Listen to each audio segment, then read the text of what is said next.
தென்னிந்திய முதல்வர்களின் மாநில மாநாடு, அமித்ஷா தலைவர், விஜய் துணைத் தலைவர், அமித்ஷா ஒரு வழியா சந்திக்கிறாரு. எப்படி பாக்குறீங்க? தென்னிந்திய முதலமைச்சர்களினுடைய மாநாட்டை கூட்டுவதனுடைய நோக்கம் என்ன? தலைவராக இருக்கிற அமித்ஷா தென்னிந்திய நலனுக்காக பாடுபடுபவரா? தென்னிந்தியாவை நசுக்க வேண்டும் என்பதற்காகவே தன்னுடைய அரசியல் காலத்தை எல்லாம் கழித்தவர் அமித்ஷா. இது எந்த வகையிலும் பயன் தருகிற மாநாடாக அமையாது.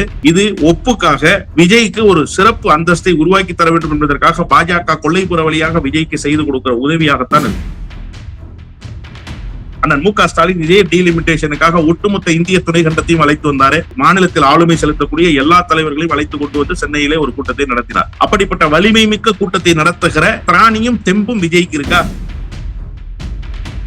நான் எப்போது அதை திறக்க வேண்டும் என்று நான் முடிவு செய்வேன் அப்படின்னு சொல்றாரு. இது ஒரு மிரட்டுகிற துணி, அவ்வளவுதான். என்னிடத்துல ஆதாரம் இருக்கு என்று சொன்னால் நான் அந்த ஆதாரத்தை வெளியிடுவதற்கு என்ன தயக்கம்? இடைத்தேர்தலிலாவது உங்களுக்கு மகிழ்ச்சி செய்தி கிடைக்க வேண்டும். அவ்வளவு பெரிய அன்னை தெரேசாவா இந்த முதலமைச்சர்?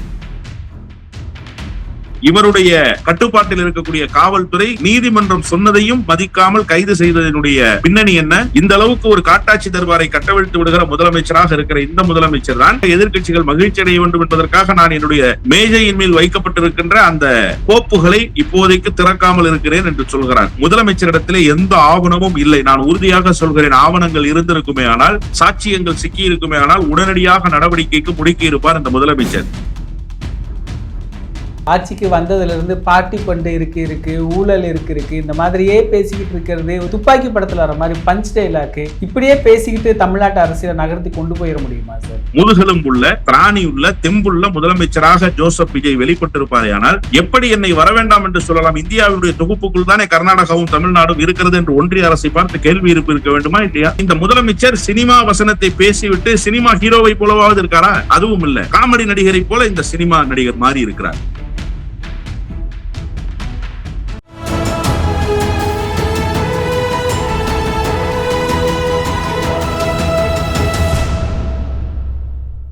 தமிழ் நேயர்களுக்கு வணக்கம். இன்று நம்மிடையே திராவிட வெற்றி கழகத்தின் முதன்மை செயலாளர் திரு வல்லம் பசீர் அவர்கள் இணைந்துள்ளார். சார் வணக்கம். சார் வணக்கம். தென்னிந்திய முதல்வர்களின் மாநில மாநாடு, அமித்ஷா தலைவர், விஜய் துணைத் தலைவர், அமித்ஷா ஒரு வழியா சந்திக்கிறாரு. எப்படி பாக்குறீங்க? தென்னிந்திய முதலமைச்சர்களினுடைய மாநாட்டை கூட்டுவதனுடைய நோக்கம் என்ன? நான் முன்பே குறிப்பிட்டதை போல கர்நாடக மாநிலம் வஞ்சித்திருச்சு. மேகதாதுவின் குறுக்கே அணை கட்டுவோம் என்பதுதான் எனக்கு நோக்கம்னு சொல்லி நடைபயணம் போனவர் டி.கே. சிவகுமார். டி.கே. சிவகுமார் என் மாநிலத்துக்கு நீ வராதன்னு சொல்றார். தென்னிந்திய முதலமைச்சர்கள் மாநாடு எதுக்காக? டீலிமிட்டேஷன்ல நாடாளுமன்ற உறுப்பினர்களுடைய கூட்டத்தை கூட்டினார் விஜய். கூட்டணி கட்சியினுடைய நாடாளுமன்ற உறுப்பினர்கள் திமுக பங்கேற்கல, தேமுதிக பங்கேற்கல, மக்கள் நீதி மையம் பங்கேற்கல, பாட்டாளி மக்கள் கட்சி பங்கேற்கல. மீத கூட்டணியில் இருக்கக்கூடிய எல்லா கட்சிகளும் பங்கேற்றன. அதற்கு எந்த தென்னிந்திய முதலமைச்சராவது ஆதரவு தெரிவித்தார்களா? அண்ணன் மு.க. ஸ்டாலின் இதே டீலிமிட்டேஷனுக்காக ஒட்டுமொத்த இந்திய துணை கண்டத்தையும் அழைத்து வந்தாரு. முன்னாள் முதலமைச்சர்கள், இந்நாள் முதலமைச்சர்கள், முன்னாள் எதிர்க்கட்சி தலைவர்கள், இந்நாள் எதிர்க்கட்சி தலைவர்கள், மாநிலத்தில் ஆளுமை செலுத்தக்கூடிய எல்லா தலைவர்களையும் அழைத்து கொண்டு வந்து சென்னையிலே ஒரு கூட்டத்தை நடத்தினார். அப்படிப்பட்ட வலிமை மிக்க கூட்டத்தை நடத்துகிற திராணியும் தெம்பும் விஜய்க்கு இருக்கா? விஜய்க்கு எதற்கு துணை தலைவர் பொறுப்பு? தலைவராக இருக்கிற அமித்ஷா தென்னிந்திய நலனுக்காக பாடுபடுபவரா? தென்னிந்தியாவை நசுக்க வேண்டும் என்பதற்காகவே தன்னுடைய அரசியல் காலத்தை எல்லாம் கழித்தவர் அமித்ஷா. அவர் தென்னிந்திய முதலமைச்சர்கள் மாநாட்டுக்கு தலைவர். எனவே இது எந்த வகையிலும் பயன் தருகிற மாநாடாக அமையாது. இது ஒப்புக்காக விஜய்க்கு ஒரு சிறப்பு அந்தஸ்தை உருவாக்கி தர வேண்டும் என்பதற்காக பாஜக கொள்ளைப்புற வழியாக விஜய்க்கு செய்து கொடுக்கிற உதவியாகத்தான் இருக்கும். ஒரு வழியா முதலமைச்சர் சட்டமன்றத்துல பேசிட்டார் சார். இது வரைக்கும் ஒரு அறிக்கையை வாசிப்பாரு, எதிர்கட்சிகள் கேள்வி கேட்டா துறை அமைச்சர்கள் இல்ல துறை இல்லாத அமைச்சர்கள் இப்படிதான் பதில் இருக்கும். முறையா எந்திரிச்சு ஒரு பதில் சொல்றாரு. டேபிள் மேல ஆதாரம் இருக்குங்கிறாரு சார். ஆதாரம் முதலமைச்சரிடம் இருக்குமே ஆனால் நடவடிக்கை எடுப்பதற்கு முதலமைச்சரை எது தடுக்கிறது என்பதுதான் இப்போது முதலமைச்சரிடத்தில் எழுப்பப்பட வேண்டிய பிரதான கேள்வி. நிதியமைச்சர் அவர்கள் சட்டப்பேரவையில பேசுகிற போது 3 துறையினுடைய ரிவ்யூ ரிப்போர்ட் எங்களிடத்திலே வந்திருக்கிறது, அதை முதலமைச்சருடைய பார்வைக்கு அனுப்பி இருக்கிறோம் என்று சொன்னார். எந்த 3 துறையினுடைய ரிவ்யூ ரிப்போர்ட் அவருக்கு வந்திருக்கிறது? முதலில் நிதியமைச்சர் பேசியதே அபத்தத்தினுடைய உச்சம். ட்ரெஷரிக்கு பணம் சேர்ந்து விட்டது என்று சொல்லி ஒரு குறிப்பிட்ட தொகையை சொன்னார். அந்த குறிப்பிட்ட தொகை எப்போது எங்கிருந்து சேர்ந்தது என்பதை விளக்க முடியுமா என்று முன்னாள் நிதியமைச்சர் அண்ணன் தங்கம் தென்னரசு அவர்கள் சட்டப்பேரவையில எழுந்து கேட்டார்கள். அதற்கு பதில் சொன்ன நிதியமைச்சர் என்ன சொன்னார்? முதல் நாள் பேசுகிற போது ட்ரெஷரிக்கு சேர்ந்துருச்சுன்னு சொன்னவரு, ட்ரெஷரிக்கு வரும்னு நாங்க ஒரு கணக்கு வச்சிருக்கிறோம், அப்ராக்சிமேட் வேல்யூவேஷன் ஒன்னு பிக்ஸ் பண்ணிருக்கிறோம், எங்களுக்கு அந்த வருவாயினுடைய அளவு தெரியுது அப்படின்னு சொன்னார். அப்போ வந்து சேர்ந்தது என்று சொன்னது பொய், வந்து கொண்டிருக்கிறது என்று அவர் சொன்னதுதான் உண்மையா என்பது அவர்தான் விளக்க வேண்டும். அதுவாது உண்மையா இல்ல அதுவும் பொய்யா அப்படின்னு சொல்லி. அப்போ அப்படி பொய்யை சொன்ன நிதியமைச்சரினுடைய பேச்சை எடுத்து மேற்கோள் காட்டி என்னிடத்திலே 3 துறையினுடைய ஆவணங்கள் இருக்கிறது, நான் எப்போது அதை திறக்க வேண்டும் என்று நான் முடிவு செய்வேன் அப்படின்னு சொல்றாரு. இது ஒரு மிரட்டுகிற துணி, அவ்வளவுதான். என்னிடத்துல ஆதாரம் இருக்கு என்று சொன்னால் நான் அந்த ஆதாரத்தை வெளியிடுவதற்கு என்ன தயக்கம்? அப்ப காலமும் நேரமும் பார்த்து கொண்டிருக்கிறேன். அப்புறம் இன்னொரு முக்கியமான விஷயம் முதலமைச்சர் சொல்றாரு, இடைத்தேர்தலிலாவது உங்களுக்கு மகிழ்ச்சி செய்தி கிடைக்க வேண்டும். அவ்வளவு பெரிய அன்னை தெரேசாவா இந்த முதலமைச்சர்? அவ்வளவு பெரிய பரந்துபட்ட பார்வை கொண்டவரா இந்த முதலமைச்சர்? பேசாத ஒரு சொல்லுக்காக, பேசாத ஒரு வார்த்தைக்காக எதிர்க்கட்சி தலைவராக இருக்கிற அண்ணன் உதயநிதி ஸ்டாலின் அவர்களை சென்னையிலிருந்து கைது செய்து திருச்சிக்கு அழைத்து வர வேண்டும், திருச்சியிலிருந்து தஞ்சாவூருக்கு அழைத்து வர வேண்டும் என்று உத்தரவு போட்டது யார்? இவருடைய கட்டுப்பாட்டில் இருக்கக்கூடிய காவல்துறை நீதிமன்றம் சொன்னதையும் மதிக்காமல் கைது செய்ததனுடைய பின்னணி என்ன? இந்த அளவுக்கு ஒரு காட்டாட்சி தர்பாரை கட்டவிழ்த்து விடுகிற முதலமைச்சராக இருக்கிற இந்த முதலமைச்சர் தான் எதிர்க்கட்சிகள் வெற்றி பெற வேண்டும் என்பதற்காக, எதிர்க்கட்சிகள் மகிழ்ச்சி அடைய வேண்டும் என்பதற்காக நான் என்னுடைய மேஜையின் மேல் வைக்கப்பட்டிருக்கின்ற அந்த கோப்புகளை இப்போதைக்கு திறக்காமல் இருக்கிறேன் என்று சொல்கிறார். இது உண்மையிலேயே முதலமைச்சர் என்கிற பொறுப்புக்கு அழகல்ல. முதலமைச்சரிடத்திலே எந்த ஆவணமும் இல்லை. நான் உறுதியாக சொல்கிறேன், ஆவணங்கள் இருந்திருக்குமே ஆனால், சாட்சியங்கள் சிக்கி இருக்குமே ஆனால் உடனடியாக நடவடிக்கைக்கு முடுக்கி இருப்பார் இந்த முதலமைச்சர். எதுவும் கிடைக்கவில்லை என்கிற காரணத்தால் தான் இந்த முதலமைச்சர் அமைதி காக்கிறார். ஏதாவது கிடைக்காதா என்று இலவு காத்த கிளி போல காத்து கொண்டிருக்கிறார். அவருக்கு கடைசி வரை எதுவுமே கிடைக்காது என்பதுதான் யதார்த்தமான உண்மை. முதலமைச்சரினுடைய பேச்சு ஒரு மிரட்டுகிற துணியிலான பேச்சு. சட்டப்பேரவையில் எதிர்க்கட்சிகளை லைவ் ரிலே ஓடிட்டு இருக்கும் போது, நேரடி ஒளிபரப்பு போய் கொண்டிருக்கிற போதே மிரட்டுகிற வகையில் ஒரு முதலமைச்சர் பேசுகிறார் என்று சொன்னால் இந்த முதலமைச்சர் எத்தகைய முதலமைச்சர், இந்த முதலமைச்சருடைய தரம் என்ன என்பதை இந்த நாட்டு மக்கள் பார்த்து கொண்டே இருக்கிறார்கள். நான் என்ன கேட்க விரும்புறேன் அப்படின்னா, உங்கள் மீது நம்பிக்கை வைத்து மக்கள் வாக்களித்திருக்கிறார்கள். கடந்த ஆட்சி தவறு செய்திருக்கிறது, முத்தமிழறிஞர் டாக்டர் கலைஞருடைய வழியில் வந்த ஆட்சி என்று அண்ணன் மு க ஸ்டாலின் சொன்னார். அவர் ஆட்சி அதிகாரத்தை திறம்பட கொண்டு செலுத்தினார் என்று நாங்கள் இதுவரைக்கும் நம்பிக்கொண்டிருக்கிறோம். எங்களுடைய நம்பிக்கை பொய்யாக கூட இருக்கலாம். நான் என்ன சொல்ல விரும்புறேன்னா, நீங்க திமுக ஆட்சி தவறு செய்திருக்கு அப்படின்னு சொன்னா அதை சுட்டி காட்டுவதற்காகத்தான் உங்களுக்கு ஆட்சி அதிகாரத்தை இன்றைக்கு கொடுத்திருக்கிறார்கள். மக்கள் எதனால் உங்களுக்கு தீர்ப்பளித்தார்கள், உங்களுக்கு எதனால் வாக்களித்தார்கள்? திமுக ஏதோ ஒரு வகையில் தவறு செய்து விட்டது என்று கருதித்தானே உங்களுக்கு வாக்களித்தார்கள். ஏன்னா திமுக தானே சார் ஓட்டு போட்டிருக்கணும். 5 ஆண்டுகளில் திமுக நிறைவேற்றாத திட்டங்கள் இது. திமுக எந்த துறையை மேம்படுத்துவதற்கு தன்னுடைய முழு அதிகாரத்தையும் பயன்படுத்தல. எல்லா வகையிலும் சிறப்பாக செயல்பட்ட ஆட்சி இந்த ஆட்சி. ஆனால் அதையெல்லாம் கடந்து மக்கள் உங்கள் மீது நம்பிக்கை வைத்திருக்கிறார்கள் என்று இந்த வாக்களிக்கிற முறையை வைத்து, அது உண்மையிலேயே மக்கள் நம்பிக்கை வச்சிருக்கிறாங்களா இல்லையான்றது ஒரு தனி விவாதத்துக்கு போக வேண்டிய செய்தி. சிங்கிள் லார்ஜஸ்ட் பார்ட்டி என்கிற அந்த பெருமை உங்களுக்கு தான் கிடைத்திருக்கிறது. சட்டப்பேரவையில 234 இடங்கள்ல கூடுதல் இடங்களை யார் மக்கள் தந்திருக்கிறார்கள்? மக்கள் யாருக்கு தந்திருக்கிறார்கள்னா தாவேகா அரசுக்கு தந்திருக்கிறார்கள், தாவேகாவுக்கு தந்திருக்கிறார்கள். அப்போ அந்த நம்பிக்கையை பெற்றிருக்கக்கூடிய கட்சி, முன்னாள் அதிகாரத்தில் இருந்த ஒரு கட்சி தவறு செய்து விட்டது என்று கருதி இருக்குமே ஆனால் அந்த கட்சியினுடைய நடவடிக்கை எப்படிப்பட்டதாக இருந்தது என்று இந்த நாட்டு மக்களுக்கு சொல்வதுதானே சரியாக இருக்கும். அதுக்கு நேரமும் காலமும் பார்த்து கொண்டிருப்பாரானால் இந்த ஓட்டளித்த மக்களுக்கு, தன்னை நம்பிய மக்களுக்கு துரோகம் செய்கிறார் விஜய் என்றுதான் பொருள். எனவே விஜய் எந்த நிலையில் இருக்கிறார்? இந்த மக்களுக்கு துரோகம் செய்கிற நிலையில் இருக்கிறாரா, அல்லது பொய்யை பேசுகிற முதலமைச்சராக சட்டப்பேரவையில் வெளிப்படுகிறாரா என்பதை போக போக இந்த முதலமைச்சருடைய செயல்பாடுகளின் மூலமாகவே நாம் உணர்ந்து கொள்ளலாம். இதுல கூட சார் நீங்க குறிப்பிட்ட மாதிரி ஆதாரம் இருந்தா அதை வெளியிடணும். அதை விட்டுட்டு இந்த பாம்பை எடுத்து வெளியே விடுற கதை மாதிரி தானே இது தெரியுது அப்படிங்கிறது ஒரு பார்வை. இன்னொன்று, அந்த இடைத்தேர்தல் விவகாரம், அது என்ன சார், இவர் பேசல அப்படின்னா எதிரில் இருக்கிறவங்க ஜெயிச்சிருவாங்க அப்படி ஒன்று நினைக்கிறாரா? அதை எப்படி புரிஞ்சுக்கிறது நம்ம? உண்மையிலேயே விஜய் திராவிட முன்னேற்ற கழகத்தை பார்த்து அஞ்சி நடுங்குகிறார் என்றுதான் நான் பார்க்கிறேன். உதயநிதி ஸ்டாலின் அவர்களை கைது செய்தது கூட எதிர்க்கட்சி தலைவர் சட்டப்பேரவைக்கு வந்துவிடக் கூடாது என்கிற நோக்கம்தான். ஏன் எதிர்க்கட்சி தலைவர் வரக்கூடாது என்று நினைக்கிறார்? எதிர்க்கட்சிகள் வந்தால்தானே ஆரோக்கியமான விவாதத்தை சட்டப்பேரவையிலே முன்னெடுக்க முடியும். காலங்காலமாக சட்டப்பேரவையில் ஆரோக்கியமான விவாதங்களும் சலசலப்புகளும் சண்டைகளும் நிகழ்ந்து கொண்டுதானே இருக்கிறது. இந்த ஆட்சியில் மட்டும் இல்லையே, இந்த ஆட்சியில் தான் பாடல்கள் எல்லாம் பாடிக்கொண்டிருக்காங்க. குடியாத்தம் சட்டமன்ற உறுப்பினர் நல்ல அழகா டிஎம்எஸ் பாட்டை பாடி காமிச்சாங்க. அப்படிப்பட்ட சம்பவங்கள் எல்லாம் இந்த சட்டப்பேரவையில் அரங்கேறி கொண்டுதான் இருக்கின்றது. அப்ப எதிர்க்கட்சி வரக்கூடாது என்று நினைப்பதன் மூலமாக திராவிட முன்னேற்ற கழகம் சட்டப்பேரவையில் வந்தால் அது தங்களுக்கு ஒரு நெருக்கடியாக இருக்கும் என்று இந்த அரசு கருதுது. அதனால திராவிட முன்னேற்ற கழகத்தினுடைய குரலை நசுக்கி விட வேண்டும் என்று இந்த அரசு நினைக்குது. திமுக கூட்டணியில் இருந்த கட்சிகள் எல்லாம் இப்ப உங்ககிட்ட வந்துருச்சு. திமுக கூட்டணியில் யாருமே இல்ல.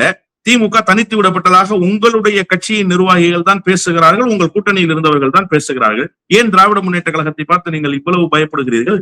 இதற்கிடையில இந்த இடைத்தேர்தல்கள் நடக்க போற எல்லா தொகுதியும் அதிமுகவினுடைய தொகுதி. மதுராந்தகம் மரகதம் குமரவேல் அதிமுகவினுடைய சட்டமன்ற உறுப்பினர். அதே போல அம்பாசமுத்திரம் எஸ்ஐகி சுப்பையா அதிமுகவினுடைய சட்டமன்ற உறுப்பினர். விராலிமலை விஜயபாஸ்கர் அதிமுகவினுடைய சட்டமன்ற உறுப்பினர். கரூர் எம்ஆர் விஜயபாஸ்கர் அதிமுக சட்டமன்ற உறுப்பினர். பெருந்துறை அதிமுக சட்டமன்ற உறுப்பினர். இப்படி ராஜினாமா செய்துவிட்டு வந்து சேர்ந்தவர்கள் எல்லோரும் அதிமுகவினுடைய சட்டமன்ற உறுப்பினர்கள். அதிமுக வெற்றி பெற்ற இடம், திராவிட முன்னேற்ற கழகம் வெற்றி பெற்ற இடம் கூட இல்ல. அப்ப திராவிட முன்னேற்ற கழகம் வெற்றி பெறாத இடத்தில் மீண்டும் வெற்றி பெற்று விடுமோ என்கிற பயம் விஜய்க்கு வந்து தொற்றிக் கொண்டிருக்கிறது.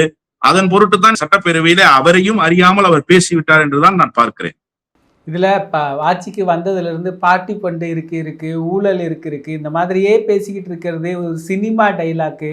அப்புறம் பார்த்தீங்கன்னா இந்த துப்பாக்கி படத்தில் வர மாதிரி பஞ்ச் டைலாக்கு, இப்படியே பேசிக்கிட்டு தமிழ்நாட்டு அரசியலை நகர்த்தி கொண்டு போயிட முடியுமா சார்? ஒரு சினிமா பாணியிலான அரசியலை முன்னெடுக்க முடியும் என்று நம்பித்தான் விஜய் களத்துக்கு வந்தார். அதனாலதான் சினிமாட்டிக்காகவே மேடையில் பேசி அவர் தன்னை வந்து மக்களிடத்திலே கொண்டு சேர்க்க முடியும் என்று நம்பினார். அது ஓரளவுக்கு கை கொடுத்திருக்கிறது, நான் இல்லைன்னா மறுக்க மாட்டேன். விஜய் சினிமாவில் தோன்றி பேசுவதை போலவே மேடையிலும் பேசுகிறார் என்பதை கைதட்டி ரசித்தார்கள் கீழே இருப்பவர்கள். ரீல்ஸ் போட்டு ரசித்தார்கள் அவருடைய ரசிகர் பெருமக்கள். அந்த ரீல்ஸ் நிறைய பேர்கிட்ட போய் சேர்ந்தது, அதன் மூலமாக வாக்குகள் கிடைத்தது. ஆனா அதிகாரத்துக்கு வந்ததற்கு பிறகும் சினிமா வசனத்தை போலவே பேசிக் கொண்டிருப்பார் என்று சொன்னால் அது ரசிக்கும்படியாக இல்லை. ஏன்னா இங்க சொல் தேவையில்லை, செயல்தான் தேவைப்படுகிறது. ஒரு முதலமைச்சர் இயங்கிட வேண்டும், இயக்கத்தை உருவாக்கிட வேண்டும். இந்த அரசு இயந்திரத்தை இயக்க வேண்டும் என்று சொன்னால் அது முதலமைச்சரால் தான் முடியும். முதலமைச்சர் தான் இயக்க வேண்டும். ஆனால் முதலமைச்சரே இங்க இயங்காமல் இருக்கிறார். வெறும் வசனங்கள் மட்டுமே இங்கே பேசப்படுகின்றன. ஒண்ணு வேணாம், ரொம்ப சிம்பிளா நம்ம பேசுவோமே. கர்நாடகாவில் இருந்து திறந்து விடப்பட வேண்டிய தண்ணீர் திறந்து விடப்படல, திறந்து விடப்படவில்லையே என்கிற கவலைப்பாடு உண்மையிலேயே இந்த அரசுக்கு இருக்குமே. ஆனால் இந்த அரசு செயல்பட்டு இருக்க வேண்டுமா வேண்டாமா? இந்த அரசு செயல்பட்டதா? ஜூன் மாதம் 12ஆம் தேதி திறக்கப்பட வேண்டிய தண்ணீர், இந்நேரம் கடைமடை விவசாயிகளுக்கு தண்ணீர் வந்து சேர்ந்து தண்ணீருக்கு அணை கட்டி வைக்க வேண்டிய காலகட்டம் என்பது வந்து விட்டது. 2 மாத காலம் நிறைவு பெற்றுருச்சு சார். இதுவரைக்கும் அந்த தண்ணீருக்கான அதிகாரப்பூர்வ அறிவிப்பு என்பதே இல்லை. முதலமைச்சர் பார்க்க போவதாக சொன்னார், அந்த முதலமைச்சர் வர வேணான்ட்டார்.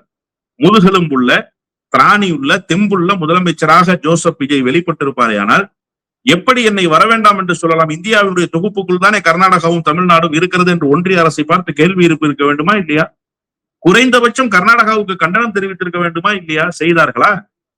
சரி, இப்ப கர்நாடக வன எல்லைக்குள்ள 3 தமிழர்கள் சுட்டுக் கொல்லப்பட்டிருக்கிறார்கள். திருட்டுத்தனமாக அங்கே நுழைந்தார்கள் என்று அந்த மாநிலத்தினுடைய அரசு சொல்கிறது. அதை தமிழ்நாட்டில் இருக்கிற அரசியல் கட்சிகள் கண்டிக்கிறார்கள். தமிழ்நாடு அரசினுடைய நிலைப்பாடு என்ன? நேற்றைக்கு DK சிவகுமார் திமிரெடுத்து போய் கொழுப்படுத்த வாயோடு பேசிக் கொண்டிருக்கிறாரு. எங்க மாநிலத்தினுடைய விவகாரத்துக்குள் நீங்கள் தலையிடாதீர்கள் என்கிறார். எங்கள் தமிழர்களை சுட்டுக் கொள்வதும் மாநிலத்தினுடைய விவகாரமா? கொந்தளித்து எழுந்திருக்க வேண்டாமா? இன்றைக்கு அதிமுகவினுடைய பொதுச் செயலாளர் பேரவையில கவன ஈர்ப்பு தீர்மானத்தை கொண்டு வந்து பேச வேண்டும் என்கிறார். பேரவைத் தலைவர் அதை அனுமதிக்க முடியாது, நாளைக்கு பேசிக்கலாங்கிறாரு. அப்போ தமிழர்கள் கொன்று குவிக்கப்பட்டிருக்கிறார்கள். 3 தமிழர்கள் இந்த ஆட்சி அதிகாரம் விஜய் இடத்துல இருக்கிற போது கொல்லப்பட்டிருக்கிறார்கள். அது குறித்து விஜய் ஒரு வார்த்தை பேச மாட்டாருன்னா அப்ப ஒருத்தர் மேலையும் கை வைக்க விட மாட்டேன்னு வசனம் பேசுனது சும்மாவா? 3 பேரை சுட்டு கொண்டுட்டானே கர்நாடகக்காரன். அந்த உயிர்களுக்கு யார் பதில் சொல்வது? பெற்றெடுத்த தாய்மார்கள் கண்ணீர் வடிக்கிறார்களே, அவர்களுடைய கண்ணீருக்கு யார் பதில் சொல்வது? அவர்களுடைய மனைவி பிள்ளைகள் எல்லாம் அனாதையாகி போயிருக்குது, அதற்கு யார் பொறுப்பேற்பது? கர்நாடகக்காரனை பார்த்து துணிச்சலோடு கேட்கிற தெம்பும் திராணியும் இந்த முதலமைச்சருக்கு இருக்கா? அப்ப இந்த முதலமைச்சர் சினிமா வசனத்தை பேசிவிட்டு சினிமா ஹீரோவை போலவாவது இருக்காரா? அதுவும் இல்ல. காமெடி நடிகரை போல இந்த சினிமா நடிகர் மாறி இருக்கிறார். அப்போ விஜய் வெறும் வசனத்தை வைத்துக் கொண்டு மட்டுமே ஆட்சி அதிகாரத்தை கொண்டு செலுத்தலாம் என்று நினைக்கிறார். அது நீண்ட நாட்களுக்கு போய் சேராது. இப்போது கூட சட்டப்பேரவையில் ஆரோக்கியமாக பேசுகிறார்களா? மதிப்பு பொருந்திய அவையில் ஆரோக்கியமான விவாதங்கள் அங்கே நடைபெறுதா? இல்லையே. மாறாக என்ன, இவர்கள் ஒரு பதிலை சொல்வதும் அது ரீல்ஸாக வர வேண்டும் என்பதற்காக மட்டுமே பேசுகிறார்கள். ஒரு ரீல்ஸ் முகத்திலேயே இந்த சட்டமன்ற உறுப்பினர்களும் அமைச்சர்களும் வெளிப்படுகிறார்கள். முதலமைச்சரும் அப்படித்தான் வசனத்தை பேசிக்கொண்டே இருக்கிறார். ஏசிடி பிரபாகர் பேரவைத் தலைவரிடம் கேட்டுவிட்டு இப்படி செய்கை செய்தவர் தானே அவர். ஒரு முதலமைச்சர் பேச வேண்டுமா இல்லையா?